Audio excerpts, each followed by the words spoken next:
Je ne veux pas me considérer comme une artiste. Je suis une plasticienne qui raconte des histoires. J'aime bien le cinéma, je suis une cinéphile depuis très très longtemps. Et c'était un hobby, c'était une manière de me retrouver seule dans quelque chose. Je travaillais en long métrage, j'étais toujours en équipe, toujours avec des gens. Et entre deux longs métrages ou deux pubs, j'avais besoin d'un espace où il n'y avait que moi. Et donc j'ai commencé à bidouiller des boîtes sur des films, juste pour le plaisir et pour avoir la paix. Au départ, c'était des scènes où tous les personnages avaient leur identité. J'aimais beaucoup Greenaway, par exemple, dont j'avais fait un banquet qui était inspiré du film Le chef, l'amant et le voleur, qui était une espèce de table où tout le monde s'engueulait autour de cette table. Et puis petit à petit, il y a un personnage qui apparaît dans chacune de mes boîtes et qui s'appelle Monsieur De. Et en fait, qui fait le lien entre mes boîtes. Il passe de boîte en boîte et chaque fois, c'est son histoire. Il a un rapport assez curieux avec les femmes. Je crois que c'est une partie de moi, ma partie peut-être un peu masculine et aussi féministe, parce que c'est ma façon de voir les hommes, peut-être avec leurs défauts, mais aussi leur tendresse, leur faiblesse, leur fragilité. Et Monsieur Deux, c'est tout ça. Monsieur Deux, il fait souffrir son entourage, il fait souffrir les femmes, mais il est extrêmement dans la culpabilité, il en souffre parce qu'il est toujours tout seul. Et c'est un univers de solitude. Et dans chaque boîte, il se met en scène, ou il est mis en scène. Il n'est jamais dans le plaisir, il n'est jamais dans une violence désirée, il est toujours dans un truc instinctif.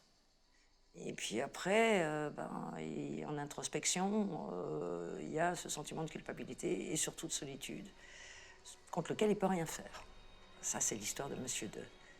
Il s'appelle Monsieur Deux parce que je m'appelle Noël de Gransaigne. Et donc, j'ai voulu mettre une petite partie de moi là-dedans.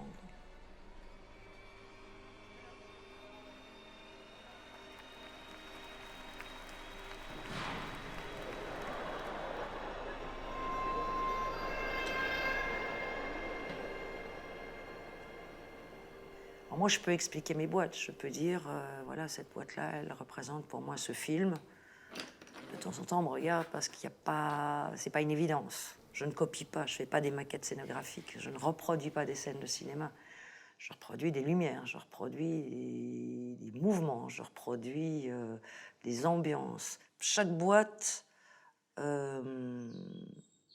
son univers, et beaucoup de mes boîtes, surtout quand c'est des boîtes précieuses comme des opéras, des ambiances victoriennes, des choses comme ça, il y a souvent dedans des tableaux ou des plafonds de peints. Le fait est que moi, je viens quand même d'une formation artistique, donc j'ai appris à peindre, j'ai appris à dessiner. Techniquement, je suis capable de reproduire un petit Botticelli en miniature qui va être mis dans un cadre au fond d'une boîte. Donc pour moi, c'est très important aussi parce que mes boîtes, comme elles sont toujours en fausse perspective, il y a souvent des trompe-l'œil au fond. Donc je peins mes trompe-l'œil. Donc là, dans ces cas-là, je prends par exemple une photo d'une rue en trompe-l'œil, je la mets à côté et je retravaille, je fais une copie. C'est jamais inventif, c'est toujours une copie. Je suis une copieuse, moi, c'est tout.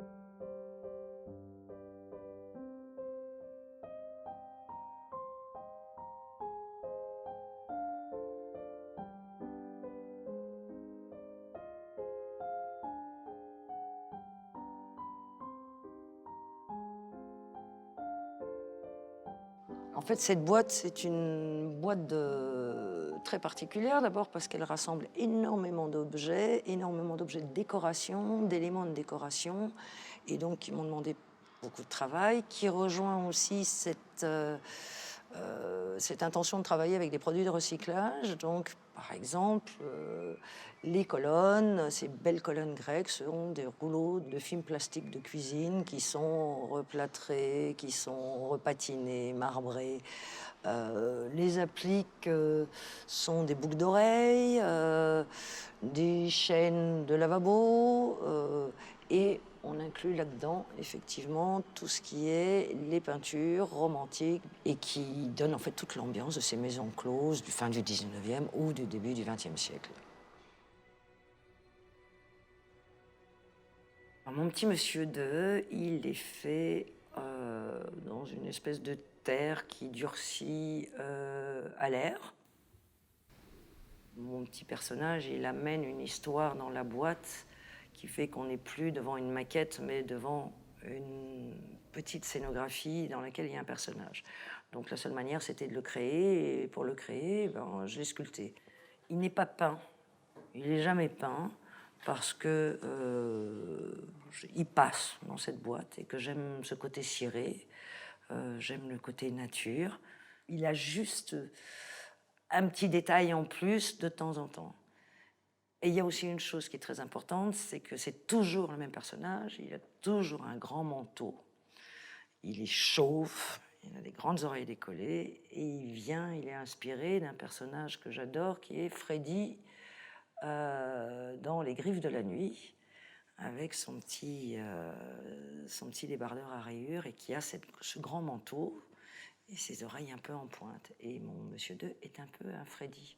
Donc c'est juste ça que je détaille sur chaque personnage.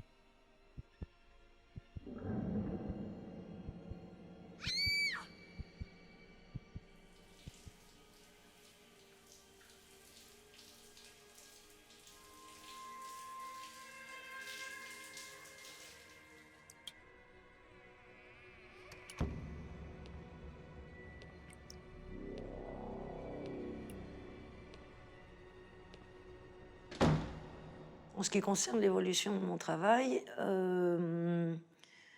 pour l'instant, je simplifie. Mes boîtes sont plus simples, elles sont plus épurées, il y a moins de choses dedans. Et c'est vrai que j'ai envie d'aller plus vers la symbolique pour l'instant que la représentation d'ambiance. Donc j'ai envie de moins en moins de personnages, ça c'est clair. J'ai mes personnages, enfin mon petit monsieur 2, qui au départ est très très naïf, devient beaucoup plus trash maintenant. Donc je ne le retravaille plus au-dessus, je fais la forme et puis il reste comme ça. Et je vais vers des histoires qui sont peut-être plus profondes, plus intimes et plus symboliques qu'avant, qui étaient quand même plus ludiques, qui était un univers ludique de cinéma et de reproduction. Donc je crois que l'évolution de mon travail, ça va aller, on va alléger. Et puis un jour, j'aimerais faire une grande boîte, mais une boîte à dimension réelle, mais qui reste une boîte.